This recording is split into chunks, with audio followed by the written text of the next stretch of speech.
আসসালামু আলাইকুম রহমতুল্লাহি অবরকাতুহু। সম্মানিত দর্শক, বর্তমান অন্তর্বর্তীকালীন সরকার কোনো রকম পূর্ব ঘোষণা না দিয়ে, কারোর সঙ্গে আলাপ আলোচনা না করে ভ্যাটের পরিমাণ বাড়িয়েছেন, পরিধি বাড়িয়েছেন এবং অনেকগুলো শুল্ক, কর এবং অবগারি শুল্ক আরোপ করেছেন। পত্রিকায় যে খবর এসেছে যে এগুলো করে সরকার 12,000 কোটি টাকা আদায় করবে সাধারণ জনগণের কাছ থেকে। সরকার এই সিদ্ধান্ত নেওয়ার পর সারা বাংলাদেশে যে যার মতো করে বিতর্ক করছে, প্রতিবাদ জানাচ্ছে, সমালোচনা করছে এবং সরকারের যে অসহায়ত্ব এই মুহূর্তে এটি যেভাবে আলোচনা করা হচ্ছে এবং যারা আরেকটু ডিপলি আলোচনা করেন তাদের বক্তব্য হলো যে সরকার সহসা ক্ষমতা ছাড়বে না। তারা দীর্ঘমেয়াদে ক্ষমতায় থাকতে চায় এবং ক্ষমতায় থাকার জন্য যে সকল সম্পূরক বিষয়গুলো রয়েছে, বিদেশের সাথে সম্পর্ক, আইএমএফের সাথে সম্পর্ক, বিশ্ব ব্যাংকের সাথে সম্পর্ক, আমলাদের সাথে সম্পর্ক, প্রায় সব জায়গাতেই সরকার ঝুঁকি নিয়ে এই সম্পর্কগুলো উন্নয়ন করার চেষ্টা করছে। এই কারণে কি হলো যে এই ভ্যাট এবং ট্যাক্স বাড়ানোর পরপরই অনেকেই প্রতিক্রিয়া দেখিয়েছেন, কিন্তু আমি অপেক্ষা করছিলাম যে আসলে দেখি কি হয়। তো এটার যে প্রতিক্রিয়া আমি ধীরে ধীরে বলে যাচ্ছি। প্রথম প্রতিক্রিয়া হলো, যারা এই ভ্যাটের দ্বারা আক্রান্ত হচ্ছেন জনগণ, আলটিমেটলি তাদের ক্রয় সীমা কমে গেছে। যেমন ধরুন একটা রেস্টুরেন্ট, আমি ধানমন্ডির একটা রেস্টুরেন্টের কথা বলি। আমি সাধারণত বাইরে খাবার খাই না, পরিবার পরিজন সহকারে খুবই সীমিত খাবার খাই, ঘরের মধ্যেই খাই। তো হঠাৎ করে কি মনে হলো, কয়েকদিন আগে আমি ধানমন্ডির একটা রেস্টুরেন্ট আড্ডা, সে রেস্টুরেন্টে আমার স্ত্রীকে নিয়ে গেলাম। যাওয়ার পর সেখানে একটা আইটেম খেলাম, 2 বাটি স্যুপ। আমার ভালো লাগলো। তো পরবর্তী ১ সপ্তাহ পরে মনে হলো যে আ আমার ১ সপ্তাহ বা ২ সপ্তাহ পরে মনে হলো যে আমার সন্তানদেরকে নিয়ে আমি সেখানে একটু যাই। মানে আমার মেয়ে বাসায় ছিল, আর আমার এক শ্যালক আছেন, তার মেয়ে। তো মোট ৪ জন আমরা গেলাম এই ভ্যাট আরোপ করার পর। তো সেখানে যাওয়ার পর যখন হাতে বিল পেলাম, খাওয়ার পর বিল পেলাম, দেখলাম যে সেখানে ৳৪৫৮ ভ্যাট কাটা হয়েছে। এবং আমার মতো মানুষ, আমরা যারা সমাজে মোটামুটি সচ্ছল অবস্থায় আছি, মুহূর্তের মধ্যে আমার কাছে মনে হলো বিনা মেঘে বজ্রপাত।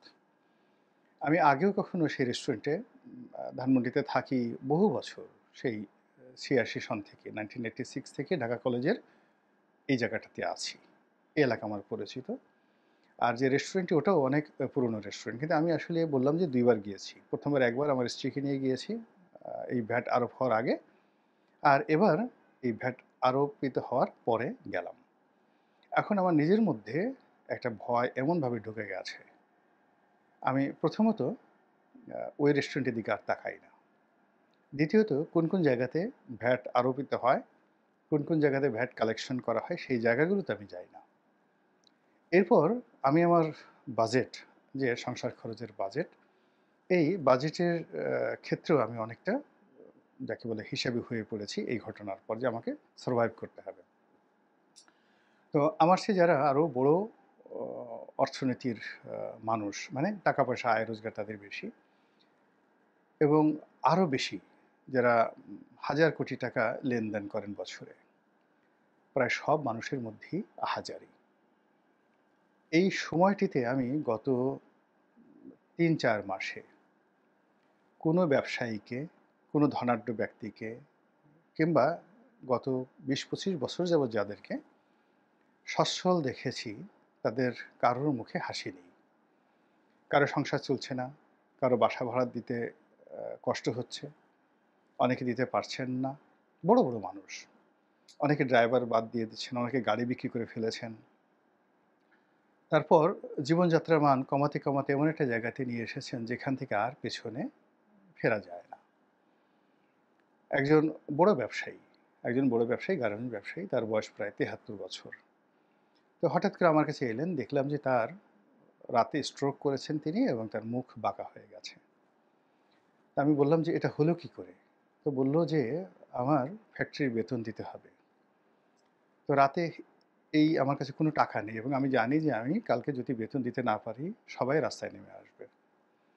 তো এই কথা স্মরণ করার সঙ্গে সঙ্গেই রাতে আমার স্ট্রোক করলো এবং আমার ডায়াবেটিসটা ফল করল।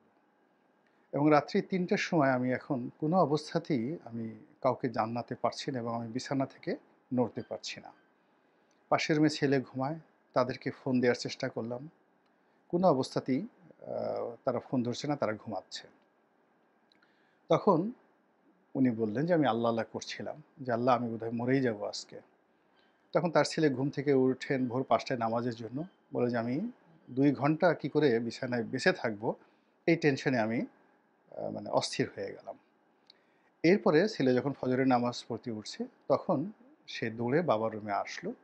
এসে দেখল যে তার বাবার ডায়াবেটিস ফল করেছে প্রথমত। সঙ্গে সঙ্গে তার মুখে চিনি দেওয়া হলো। এরপর তাকে হাসপাতালে নেওয়া হলো তার স্ট্রোকের জন্য। মানে আমি যার কথা বলছি তার বয়স ৭০ এর উপরে এবং তিনি একটা গার্মেন্টস ব্যবসা করেন, নিজের ব্যবসা করেন ৩০ বছর ধরে। আর এর আগে এই গার্মেন্টস সেক্টর শুরু হওয়ার পরে তিনি দেশ গার্মেন্টসে চাকরি করতেন। সেখান থেকে এই পর্যায়ে চলে এসেছেন। তো আমি তার কথা বললাম। আমার আরেক বন্ধু বাংলাদেশের মধ্যে সবচেয়ে নামকরা টেক্সটাইল ইঞ্জিনিয়ার এবং তার যে গার্মেন্টস গ্রুপ, এটা one of the biggest group এবং বলা হয় যে বাংলাদেশে যে কটি মডেল ফ্যাক্টরি আছে তার মধ্যে অন্যতম। সপ্তাহ ৩ আগে একটা বিয়ের অনুষ্ঠানে দেখা হলো। শুকিয়ে একদম কাঠ হয়ে গেছেন। চুল সব এলোমেলো। আপনি একটা বীভৎস দৃশ্য না দেখলে আমি বোঝাতে পারব না। তো এভাবে প্রায় সব মানুষই যার, যার অবস্থানে যে যত বড় ব্যবসা করছেন, যে যত বড় হ্যান্ডেলিং করছেন, সবাই এই বিপত্তির মধ্যে আছেন। তো এই বিপদ এবং বিপত্তিকে ওন করার জন্য সরকারের কোনো পরিকল্পনা এখনো পর্যন্ত দেখা যাচ্ছে না। এলএনজির সাপ্লাই নাই, গ্যাসের সাপ্লাই নেই, বিদ্যুতের নিরবচ্ছিন্ন সাপ্লাই নেই, ব্যাংকিং ব্যবস্থা দাঁড়ায়নি, নতুন কোনো লোন হচ্ছে না, নতুন কোনো বিনিয়োগ হচ্ছে না। সব মিলিয়ে যেখানে একটা ত্রাহি অবস্থা, সেখানে হঠাৎ করে ১২০০ কোটি টাকার ভ্যাট কালেকশন করে তারপরে এই ১২০০ কোটি টাকার জন্য যেটা বলা হচ্ছে, দুটো কারণ। প্রথম কারণ হলো সরকারি কর্মচারীরা একটা দাবি তুলেছে। তাদেরকে মহার্ঘ ভাতা দিতে হবে। তারা যে বেতন ভাতা পাচ্ছে তার সঙ্গে আবার মহার্ঘ ভাতা এবং এখানে নাকি ৮০০ কোটি টাকা, ৮,০০০ কোটি টাকা লাগবে। তাহলে সবাই বলাবলি করার চেষ্টা করছেন যে জনগণের কাছ থেকে ১২,০০০ কোটি টাকা আদায় করে এই স্বার্থপর সরকারি কর্মকর্তা, আমলা-কামলা, যারা ঘুষ দুর্নীতিতে আকণ্ঠ নিমজ্জিত। আমাদের আমলা-কামলার মধ্যে যদি খোঁজা হয়, আজরাইল এবং জিবরাইল এসে খুঁজেন, শতকরা কয়জন লোককে সৎ পাবেন একমাত্র তারাই বলতে পারবেন। বাকি সবাইকে চাবুক মারতে হবে। বেতন পান ৩০,০০০ টাকা, ইনকাম ৩,০০,০০০ টাকা। বেতন পান ৬০,০০০ টাকা, ইনকাম ৬০০ কোটি টাকা। এবং এই সকল মানে আমলাদের যে দৌরাত্ম্য, সেই দৌরাত্ম্যের কারণে সমস্ত মানুষের জীবন তছনছ হয়ে গেছে। এই আমলাদের কবলে বিএনপি শেষ হয়েছে, এই আমলাদের কবলে পড়ে জাতীয় পার্টি এরশাদ শেষ হয়েছে, আওয়ামী লীগ শেষ হয়েছে। এই আমলারাই সালমান এফ রহমান তৈরি করেছে এবং এই আমলারাই এস আলম তৈরি করেছে এবং এখন এই আমলারাই আবার মহার্ঘ ভাতা দাবি করছে। আপনারা যারা ব্যাংকিং পেশায় রয়েছেন, তারা খুব ভালো করে জানেন যে বাংলাদেশ ব্যাংকের যে কজন গভর্নর ছিলেন এবং সর্বশেষ গভর্নর যে আব্দুর রব মুন্সি, তিনি, তার আগে বজলে কবির, তিনি সহ এই যে ৪টি সরকারি ব্যাংকে যে সকল চেয়ারম্যান ছিল, অধ্যাপকদেরকে ধরিয়ে আনা হয়েছে, সিকিউরিটি এক্সচেঞ্জ কমিশনের যে সকল শিবলি রুবায়েতের মতো লোকজন ছিলেন, তারা এই দেশটির যে সর্বনাশ করেছে ফাইন্যান্সিয়ালি, এস আলম তো নির্দোষ এদের কাছে। এরাই এস আলমকে, যাকে বলা হয়, বুদ্ধি দিয়েছে। এক ব্যাংকারের গল্প বলি। এবং বাংলাদেশ ব্যাংকের একজন জেনারেল ম্যানেজার পর্যায়ের কর্মকর্তা। এই যে শেখ হাসিনার পতনের মাসখানেক আগের ঘটনা। এক ব্যবসায়ী তার কাছে ব্যবসার জন্য মাত্র ২০ কোটি টাকা লোনের জন্য গিয়েছেন এবং এই ২০ কোটি টাকার বিপরীতে তিনি ৩০ কোটি টাকার সম্পত্তি দেবেন। তো সেই লোক বলছে যে, "আপনার এইভাবে হবে না। আপনার এই ৩০ কোটি টাকার সম্পত্তি থাকবে। আমি আপনাকে ১০০ কোটি টাকা লোন করে দেব। আপনি আমাকে ৫০ কোটি টাকা দিবেন। আর বাকি ৫০ কোটি টাকা আপনি নিয়ে যাবেন। আপনার আর কিছু করতে হবে না। আপনার স্রেফ ২০ কোটি টাকা লাভ। ৩০ কোটি টাকার সম্পত্তি, ২০ কোটি টাকা লাভ। যদি পারেন আসবেন, নাহলে আসবেন না।" তাহলে এখন দেখেন যে এই ব্যবসায়ীদেরকে কারা দুর্নীতিবাজ বানাচ্ছে? ছাত্রলীগের, মানে আমি কতগুলো, এই যে মারা গেছে আসলামুল হক, একেবারে সাধারণ পরিবারের মিরপুরের একটা সন্তান। সেই লোক নাকি ৮,০০০, ৯,০০০ না ১০,০০০ কোটি টাকা সেই যাকে বলা হয় করেছে। মানে ১০,০০০ কোটি টাকা ব্যাংক থেকে লোন নিয়েছে। ছাত্রলীগের একজন সভাপতি একাগারের সময় আমার বাসায় যখন যেত, টাকা পয়সার দরকার হতো, আমি ১ম এ ১,০০০ টাকা দিতাম। পরে ঘন, ঘন যাওয়ার কারণে আমি ২,০০০ টাকা করে দিতাম। সেই ছেলে এমপি হলো এবং দেখলাম যে তার নামেও নাকি ২,০০০ কোটি টাকা সরকারি ব্যাংক থেকে ঋণ দেওয়া হয়েছে। তারপর ব্যাংকের, এই যে বিভিন্ন ব্যাংকের পরিচালক হয়েছে। আমি অনেকজন পরিচালককে চিনি, কেবলমাত্র এই পরিচালকগিরি করে তারা শত, শত কোটি টাকা লোপাট করেছে। এবং এই শেখ হাসিনার পতনের পর অনেক মানুষ তাদের অফিস, বাড়িঘর ভাঙচুর করেছে। এখন যে সকল আমলা, যে সকল কামলা এদেরকে এই দুর্নীতিবাজ বানিয়েছে ব্যবসায়ীদেরকে, তারা এর একটা পশম স্পর্শ না করে এই বিপদের সময় আমরা আবার তাদেরকে ৮০০ কোটি টাকা দেওয়ার বা ৮,০০০ কোটি টাকা দিয়ে তাদেরকে তোষণ করতে চাচ্ছি। কেন? আমাদের ক্ষমতায় থাকতে হবে। আমলারা কি ক্ষমতায় রাখতে পারে কখনো? কক্ষনো পারে না।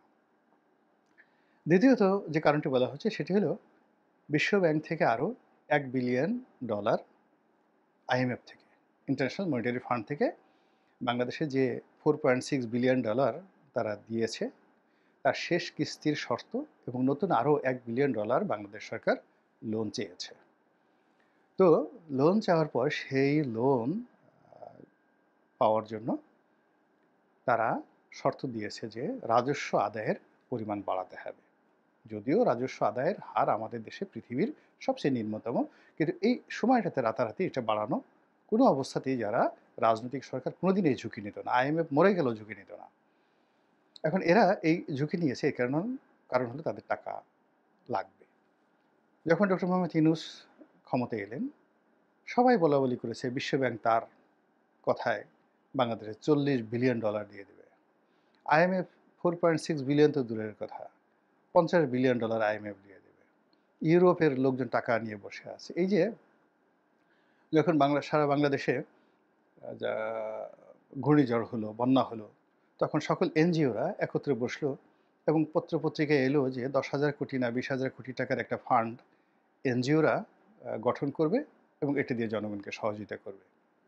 আচ্ছা বলেন তো, আজ পর্যন্ত 10 টাকার একটা ফান্ড গঠন হয়েছে, ডক্টর মোহাম্মদ ইউনূস দিয়েছে, কোনো এনজিও দিয়েছে এই বন্যা কবলিত মানুষদেরকে, এরকম ঘটনা শুনেছেন? ফলে কি হলো যে গালগপ্প, মিথ্যা তথ্য, মিথ্যা আশ্বাস, তারপর যেটা রাজনীতিবিদদের উপর দায়ী করা হয়, যা বলে তা করে না, যা চিন্তা করে তা বলে না, ইত্যাদি, যেগুলোকে আমরা স্বাভাবিক ভাষায় হিপোক্রেসি বলি, মুনাফিকি বলি। এখন এই যে যা কিছু হচ্ছে বাংলাদেশে এই সময়টিতে, এটি অতীতের কখনো এটি হয়নি। একটি রাজনৈতিক সরকারের অনেকগুলি উইংস থাকে, ৩০০ জন সংসদ সদস্য থাকে, উপজেলা চেয়ারম্যান থাকে, মানে প্রধানমন্ত্রীকে সরাসরি টেলিফোন করার, তার কাছে যাওয়ার জন্য অন্ততপক্ষে লাখখানিক পদ থাকে, যারা কোনো রকম অ্যাপয়েন্টমেন্ট ছাড়া সরাসরি প্রধানমন্ত্রীর অফিসে বা বাসায় যে কোনো জনগণকে নিয়ে যেতে পারে। এরকম বিএনপি এবং আওয়ামী লীগের অন্তত ১ লাখ লোক বা ১ লাখ উইন্ডো বাংলাদেশে রয়েছে। কিন্তু এই যে অরাজনৈতিক সরকার, আপনি যদি ডক্টর মোহাম্মদ ইউনূসের কাছে যেতে চান, এই ১ লাখের জায়গায় আপনি ২৪ ঘন্টার মধ্যে তার সাথে দেখা করতে চান, এরকম আপনি ৫ জনও নাই যারা আপনাকে নিশ্চয়তা দিতে পারে এই সরকারের সাথে দেখা আপনাকে করিয়ে দেবে। আপনি আপনার কথাগুলো বলবেন।